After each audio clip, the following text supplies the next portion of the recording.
So my cousin called me the other day and he said that I want to quit drinking and I also want to quit playing video games. All right, I'll do it. And he said, well, I can't because every time I stop, I just can't stop thinking about it. So I've had the same experience where in the past life, a couple years ago, a year ago, I was doing a lot of drinking. And every time I stopped, I would think about it nonstop.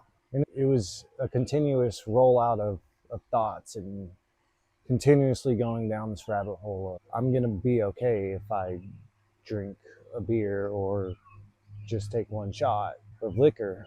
And the problem with it was that every time that I would take one, I couldn't stop drinking during that experience. And so I would think that the solution was just to not drink at all.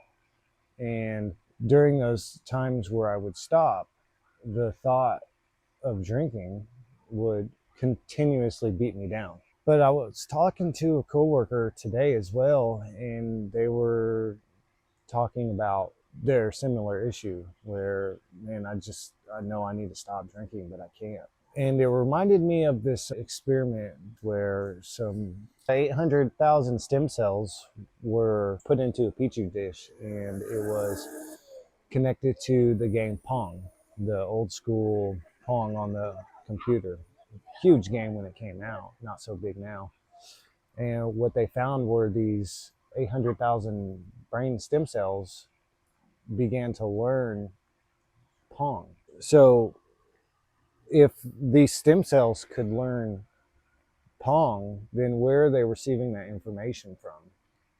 And I correlated that to the thoughts that I get when I'm thinking about alcohol. Now, it's not just about alcohol, right? It could be, scrolling or McDonald's. I've had that issue too, where the thought of McDonald's just comes in a lot, and I just want to go and grab some McDonald's on the whim. So if these neurons could receive the information in these thoughts, then where do the thoughts come from? Because clearly it's not something that my brain produces. And if that is the case, then I think that that is a good starting point for change.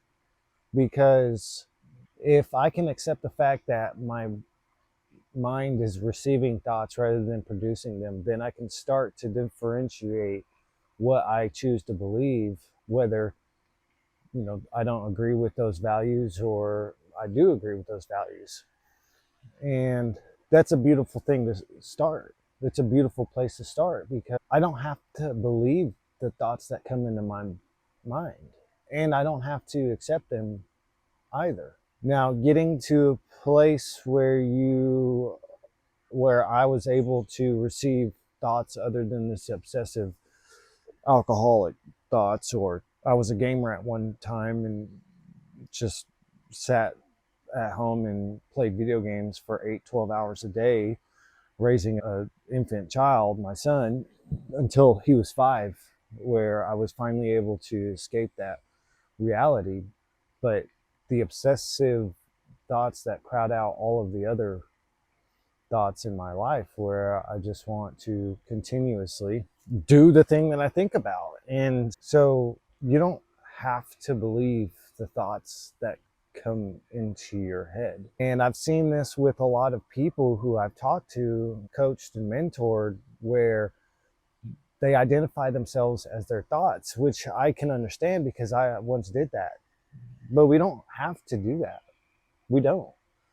We can choose to disassociate with those thoughts. And the average person has roughly 60,000 thoughts per day, information that we are receiving. And so why do I have to identify with those? That would mean that my identity is surrounded in 60,000 different items, and I don't want to live in a way where my thoughts create my reality.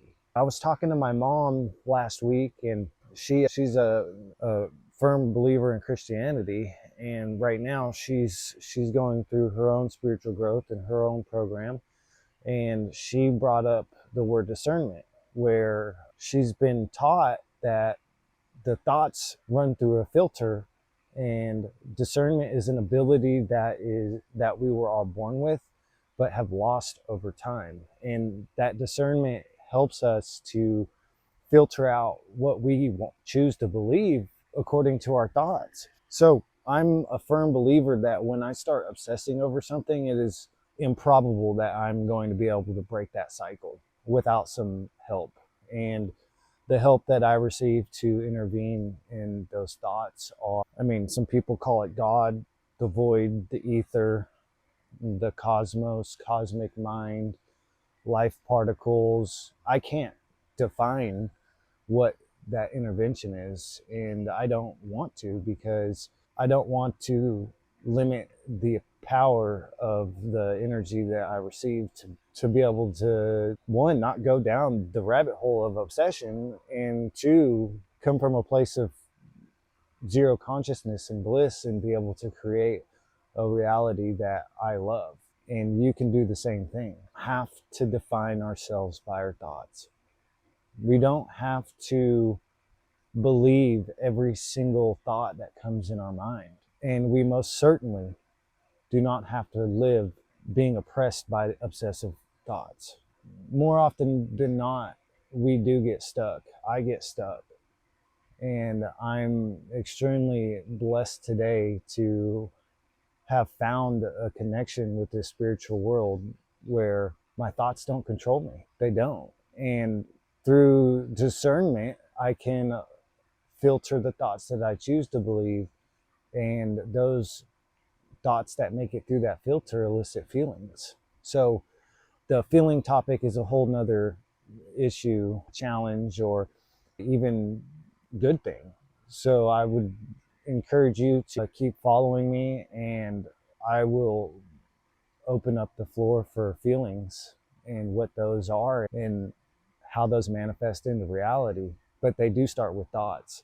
That is the core, the programming that we have experienced through society and through the school system and through the family unit and through this idea that we have to elect somebody outside of ourselves to make decisions on our behalf, set laws, and all of these ideas are concepts that I have gone deep in within myself to explore and to really see if they line up with the way I want to live and the way that I want to, the relationship that I want to have with the world around me. So if you have been trapped by obsession or thoughts that you just can't release, whether it be food, different addictions, scrolling, this over dependence on other people, alcohol, drugs, whatever the case may be, if you're open to sharing that in the comments below, I would love to hear it. And I'm sure that other people would want to know that they're not alone in that struggle. And to leave you with some hope today, you don't have to live that way. And I know it's cliche, you can choose your thoughts and you can choose how you believe, and I do agree with that, but it doesn't happen just because we think it should happen.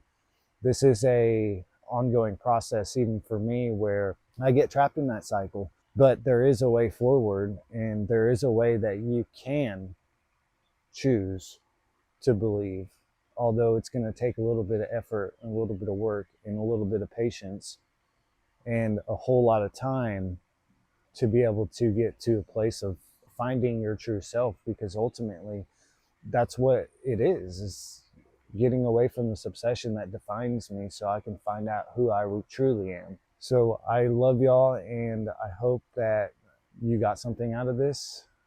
I certainly do every day get lessons out of the conversations I have with the people around me. And I'm extremely introverted. So talking to people, strangers, and building relationships is not my strong suit, but it helps me grow. And I've seen that it helps other people grow too. So I'm going to keep doing it. I am going to keep moving forward. So thanks, y'all, and have a good day.